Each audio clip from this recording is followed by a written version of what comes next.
AP పోలీసుల వ్యవహార శైలిపై మరోసారి హైకోర్టు ఆగ్రహం వ్యక్తం చేసింది.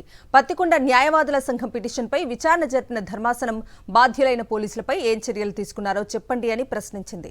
పూర్తి వివరాలతో కౌంటర్ దాఖలు చేయాలని ఆదేశిస్తూ విచారణను 2 వారాలకు వాయిదా వేసింది హైకోర్టు. ఈ కేసులో లొంగిపోవడానికి వచ్చిన నిందితుడిని జడ్జి అనుమతి లేకుండానే కోర్టు హాల్లోకి చొరబడి ఎలా అరెస్ట్ చేస్తారని ఏపీ హైకోర్టు పోలీస్ అధికారులను ప్రశ్నించింది. ఈ వ్యవహారంలో పూర్తి వివరాలతో కౌంటర్ దాఖలు చేయాలని డీజీపీ, కర్నూలు రేంజ్ డీఐజీ, డీఎస్పీలను ఆదేశించింది. అలాగే Chippagiri SI Satish Kumar, Pattikonda SI R Vijay Kumar Naik, Chippagiri constable Shabbir, రామోజీలకు వ్యక్తిగత నోటీసులు జారీ చేసింది. జడ్జి అనుమతి లేకుండానే కోర్టు హాల్లోకి చొరబడి మరీ బలవంతంగా నిందితుడిని అరెస్ట్ చేయడమే కాకుండా అడ్డుకునేందుకు ప్రయత్నించిన న్యాయవాదులను తోసేసి వెళ్లిపోయిన పోలీసులపై చర్యలు తీసుకోవాలని కోరుతూ కర్నూలు జిల్లా పత్తికొండ న్యాయవాదుల సంఘం ప్రధాన కార్యదర్శి జి భాస్కర్ దాఖలు చేసిన పిటిషన్పై జస్టిస్ లక్ష్మణ్ రావు విచారణ జరిపారు.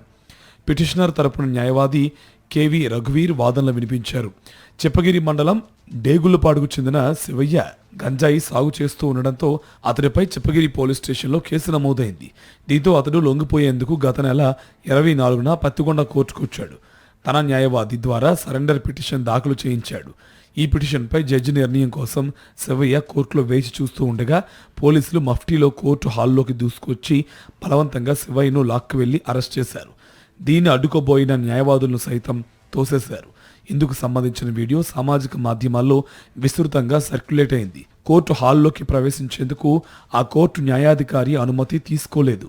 దౌర్జన్యపూరితంగా వ్యవహరించిన పోలీసులపై చర్యలు తీసుకోవాలని పత్తికొండ న్యాయవాదుల సంఘం సమర్పించిన వినతిపై పోలీసులు ఇప్పటి వరకు ఎలాంటి చర్యలు తీసుకోలేదని రఘువీర్ నివేదించారు. ఈ సమయంలో న్యాయమూర్తి స్పందిస్తూ పోలీసులు ఇదే రీతిలో హైకోర్టులోకి వచ్చి నిందితులను అరెస్ట్ చేయగలరా?